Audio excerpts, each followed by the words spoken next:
Hello, divine gods and goddesses. Welcome to my channel. It's your girl Dominique. Today I have all my kids. This is my oldest Zariah. This is my youngest Casey, and this is my middle baby. This is Callie.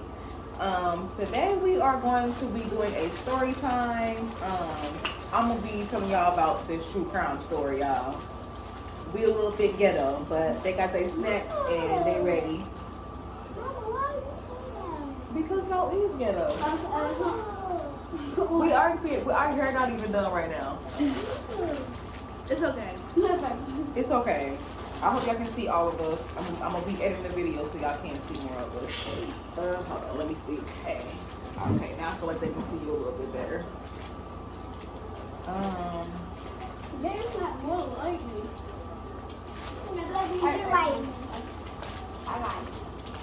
Hi. Hi, show me Edgar. Come on, look at that. Hi. Oh, we are in the video.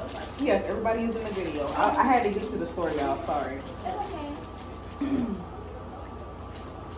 Okay, so this story is about Alton Coleman and Deborah Denise Brown. They were serial killers back in 1984.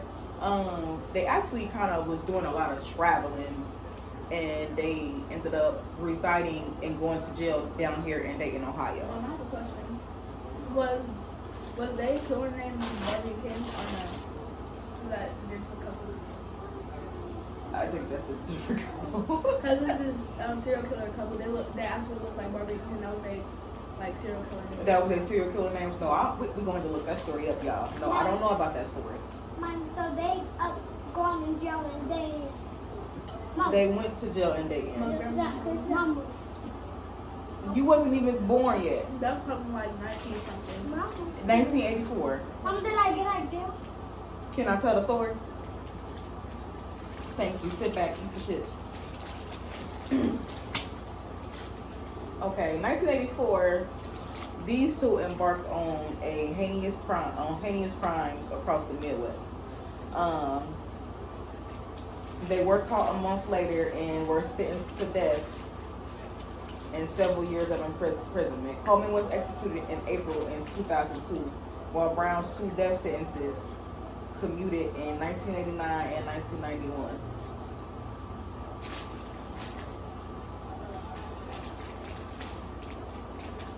You know what?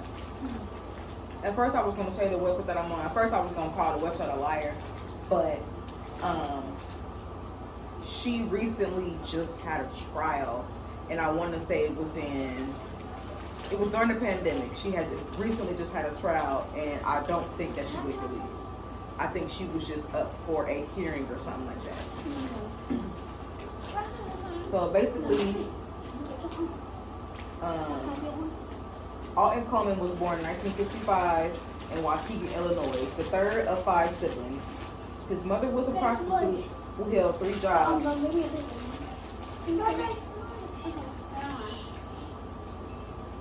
Is we doing a story time or not? Yes.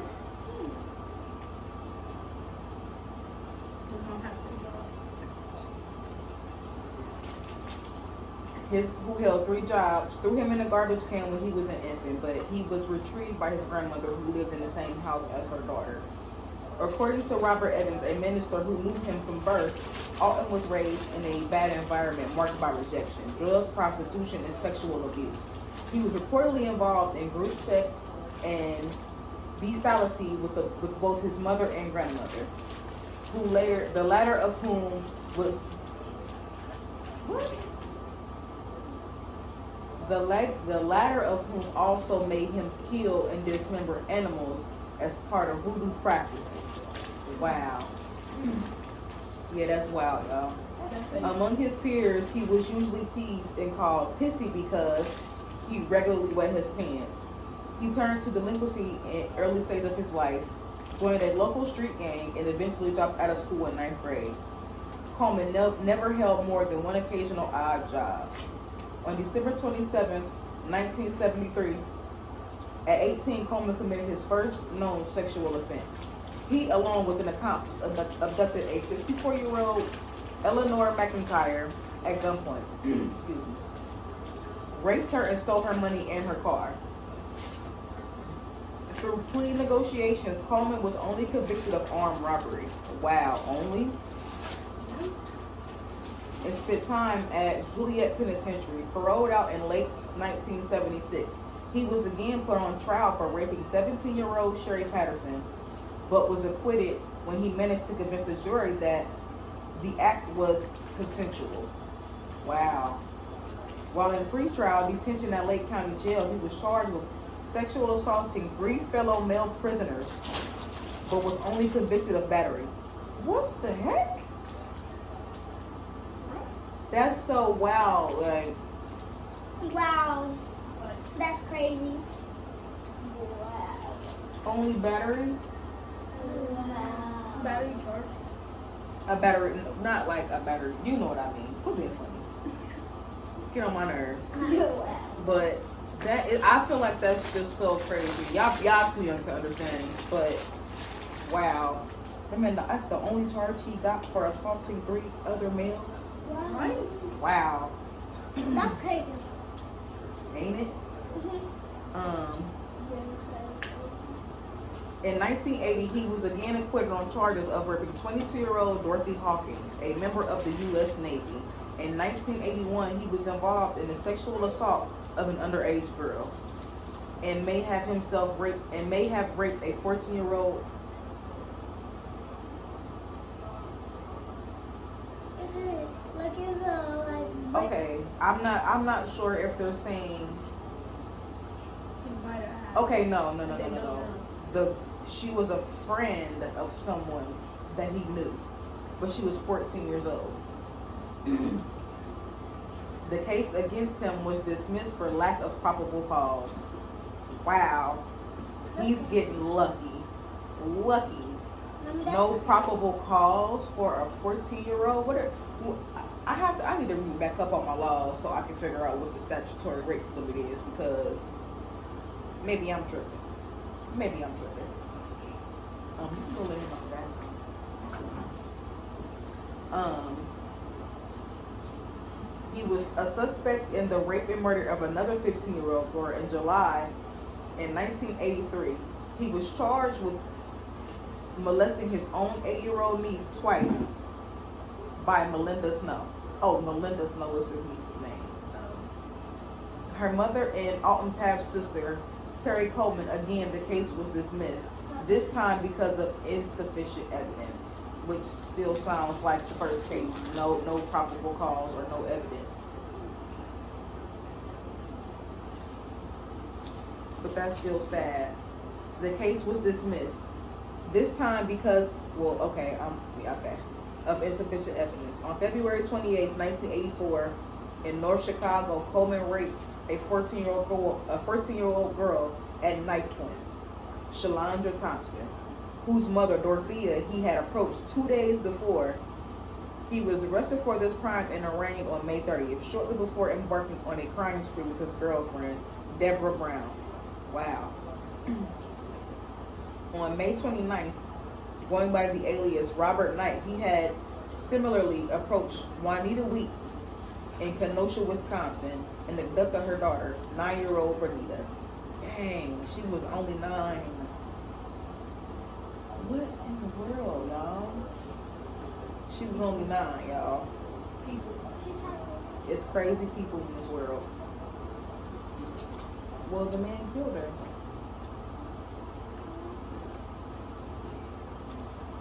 She was possibly raped and strangled by him in an abandoned building in Waukegan during the early morning hours of the day of his court appearance on May. Wow. Basically, he abducted her and raped her in some abandoned building before he had to be in court for the last case. Whoa.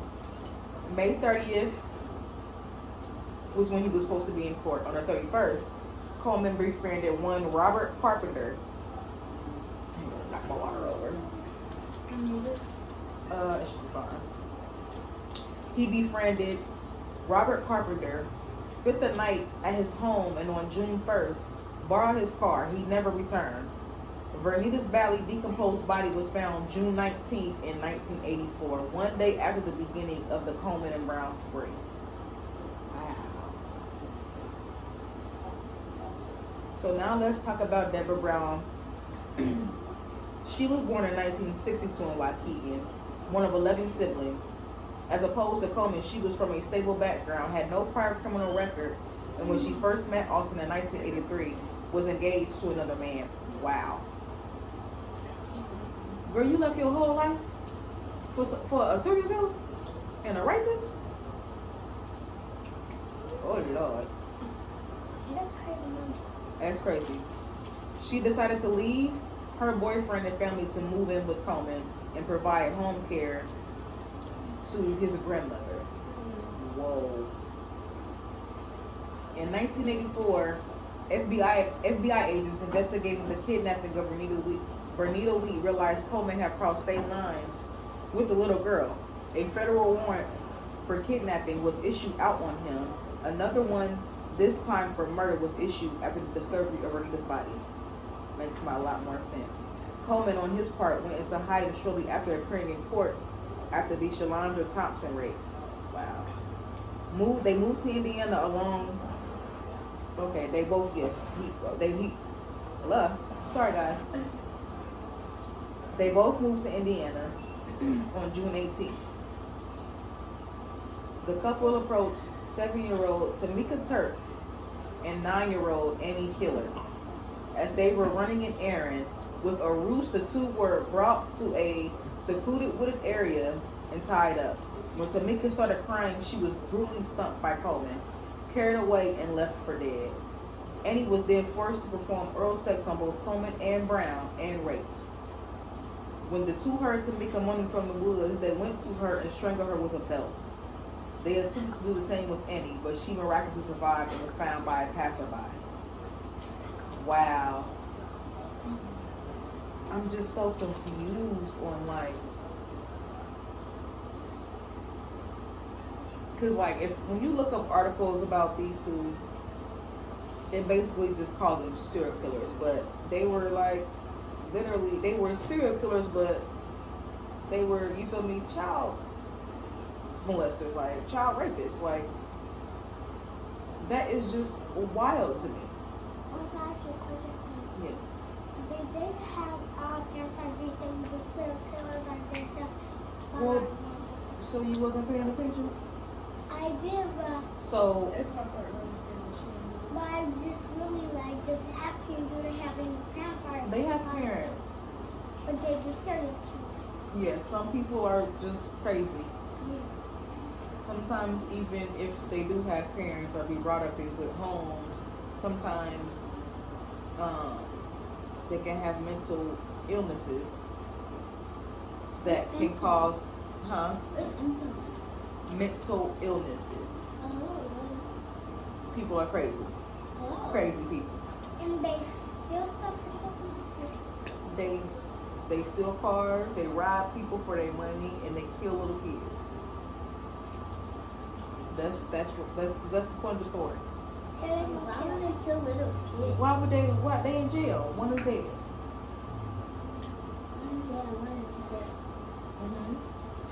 So still alive, right? The lady is still alive, yes. So that means she can't get out. Did she have death? No, he had a death. I thought both of them got a death penalty. And he got, She got a death sentence, but I think he got death row. A That's what I'm saying. death sentence is just mean you feel me? You go be in She got 2 death sentences, so she still got to serve her time out before they decide they're gonna kill you. And when you go to death row, I think you only have a certain amount of time before they decide to, Yeah, you only have like. So that means she can't get Yeah. out of jail, mommy. Correct. She can't. Correct. She's still in jail. Correct. They cannot let her out. Correct. Cause she's still gonna kill kids. I don't know if that's what that means, but if she at this point she's too old anyway. Yeah, and no, Right. and no kid can't get out if they're bad. They still call it. Well, they not 90. Well, technically you're right. Almost, probably in 70s, 80s. And that's her cat, guys. This is Stone. Yeah, I'm Correct. gonna So my name name cat. is actually not the question. Can I tell the story? It's a sword case. Yes. Can we ask questions along the way, but don't start asking me random questions that I haven't gotten to yet. We'll get on down then. Bye. They attempted to do the same thing with Annie, but she miraculously survived and found by a passerby. On June 19th, Coleman and Brown, posing as a couple, Phil and Pam from Boston, befriended Donna Williams, 25, that evening. Williams was reported missing, last seen leaving her church to pick up her new friends. On June 26th, Donna's car was found in Detroit, Michigan, containing Coleman's fingerprints and a fake ID belonging to Miss Brown. The badly decomposed body of Mrs. Williams was eventually found on July 11th inside an abandoned building near the place where the car was found. She had been strangled. While it could not be determined whether she had been also sexually assaulted, on June 24th, the duo kidnapped at knife point a 20-year-old Detroit woman in front of her home and demanded to be driven to Ohio.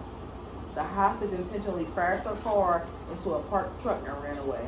4 days later, on June 28th, Coleman and Brown invaded the residence of Palmer and Marge Jones, 62 and 59, in Dearborn Heights.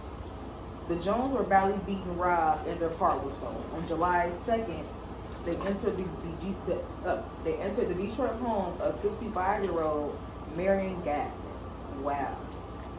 The companion of a woman they had befriended earlier, Mary Phillips, also 55. Both Gaston and Phillips were tied up, gagged, and beaten with a wrench. Gaston's car was stolen by the pair, who moved to Ohio. On July 5th in Toledo, Ohio, they met and were invited to the home of Reverend Ernie Jackson. The pair learned the address from a single mother who had come visiting him, 30-year-old Virginia Temple. Wow. So they just nosy, all in that man's business, and he trying to give y'all a place to stay. Ain't that just so crazy how you can just be so nice to people and people turn out to be crazy? Lord.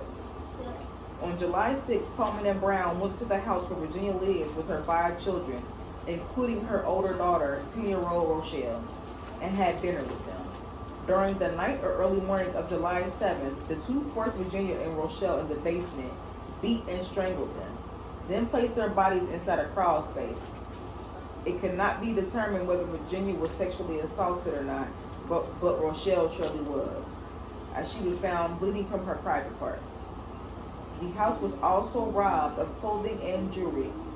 After the July 11th discovery of Donna Williams' body back in Detroit, Coleman was placed 11th in a rare occurrence on the FBI's most wanted list. The very same day of the Temple murders, the couple entered the home of Frank and Dorothy Duvendak, 77 and 73, bound them, gagged them with paper tissue, then stole some money in a car. Wow. On July 12th in Cincinnati, 15-year-old Tiny Story was reported missing by her parents. She was last seen the day before in the company of an African-American male and woman. The male was later identified by a witness as Alton Coleman. On July 19th, the badly decomposed body of Story was discovered in a vacant apartment building. She had been strangled, while the state of the body once again did not make it possible to ascertain whether the victim was raped or not. Forensic evidence, along with a bracelet belonging to the late Virginia Temple, pointed to Coleman and Brown. On July 13th, they entered the house of Harry and Marlene Walters, 45 and 44, using the pretext of wanting to purchase a camper the married couple had put on for sale. When the Walters' 19-year-old daughter Sherry came home in the afternoon, she found the house ransacked and her parents bound, gagged, and badly beaten in the basement. Marlene had died from multiple blunt force injuries inflicted with a crowbar and pliers. Wow. While Harry was still semi-conscious and was later able to identify his assailants. This is just so crazy how, I don't know.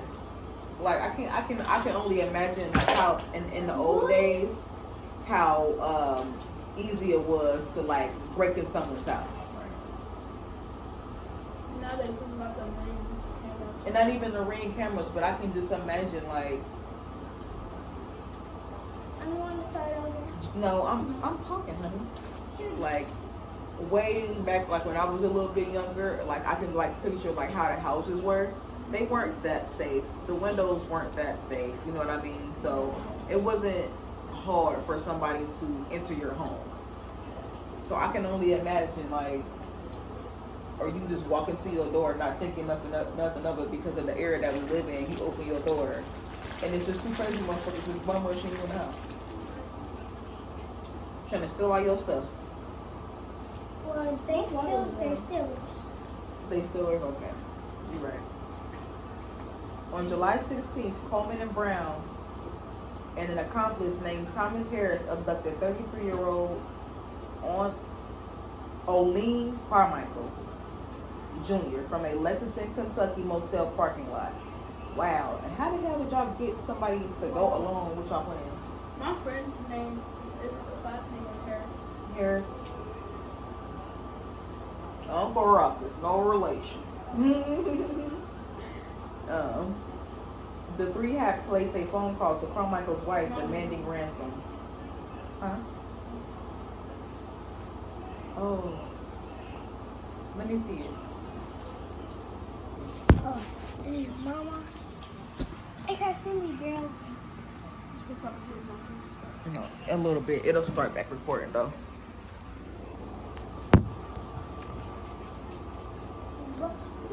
Sorry guys, had a little mishap.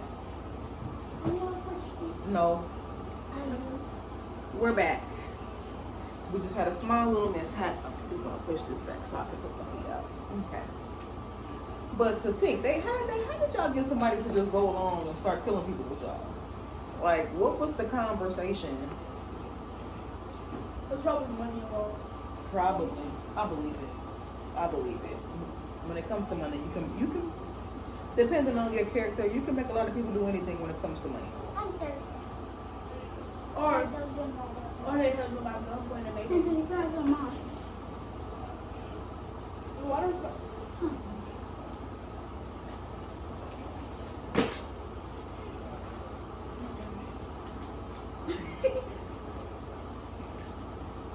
Get off the controller.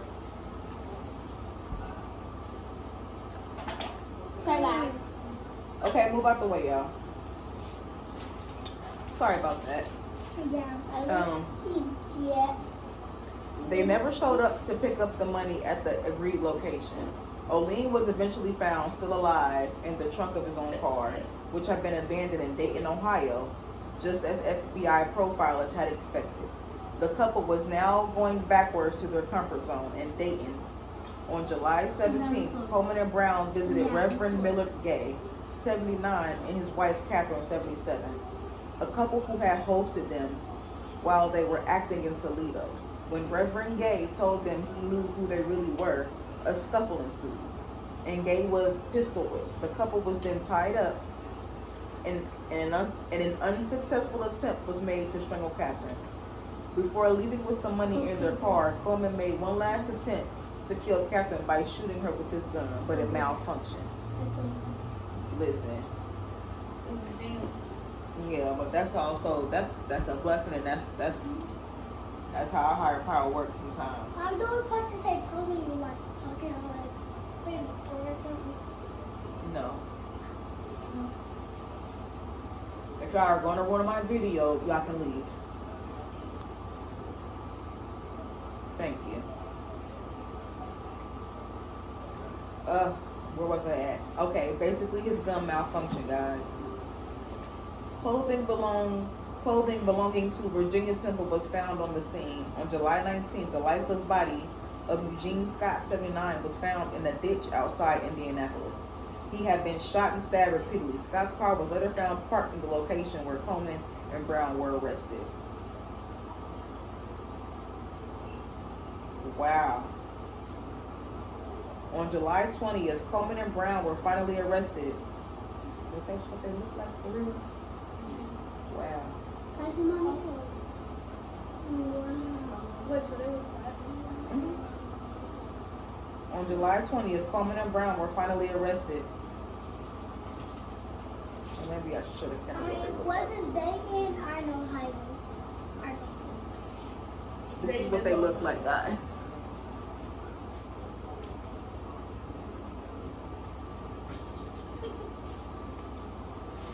They're so bad. They were finally arrested in Mason Park, Evanston, Illinois, following a tip-off by a passing motorist who had recognized Coleman from his neighborhood in Waukegan. Then approached by police officers, they surrendered without incident and provided 2 aliases. A loaded revolver was found in Brown's purse, while Coleman had a steak knife hidden in one of his boots. Wow. Wow. A steak knife, like in your boot? Steak knife. Thank you. I was just gonna say a steak knife in your boot. There's a snake in my boot. Yeah. We should watch Toy Story. Really? What's Kid's I mean, story? I will have to charge my phone, but I can also record this on the movie night too. But you know, that can be on another video. That can be our next video or something. Yeah. Oh, tomorrow. Y'all gonna be at daycare, so we'll see. Right. They were eventually identified through their fingerprints. Coleman was tried in Ohio, Indiana, and Illinois, and was sentenced to death, as well as several years of imprisonment, 4 times. One for the murder of Marlene Walters, May 6, 1985. One for the murder of Tiny Story, June 24, 1985. One for the murder of Tamika Turks, April 13, 1986. And one for the kidnapped murder of Bernita Wheat, February 6, 1987.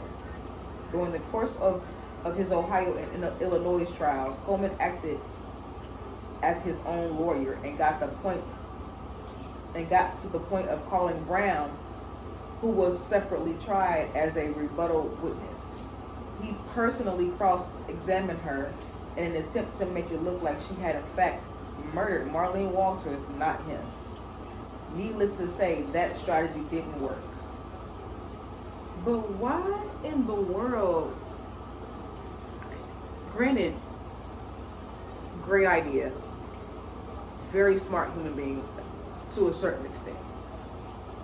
But he seems very impulsive. He saved his life. No, he didn't save his life. He ruined his life. But he seems very impulsive on his decision making. That's weird. On her own part, Brown received 2 death sentences in Ohio and Indiana for her role in the Walters and Turks murder.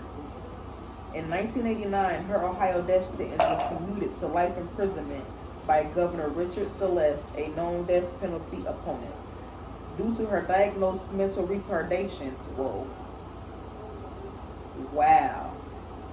In 1991, her Indiana sentence was similarly commuted to 60 years, which combined the other sentences she received, makes 140 years of imprisonment.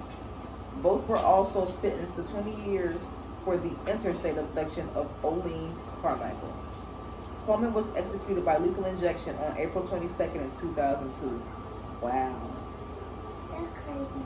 So he lived a few years before he got a lethal injection.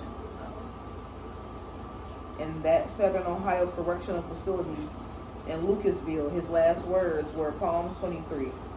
Wow. Brown is currently incarcerated at a Dayton Correctional Institution. She expressed remorse for his crimes and apologized to the victims' families in a 2005 video. Wow. That's crazy. Like, he was yelling at her. Huh? He was yelling at her. They story? Kinda. The video. I know.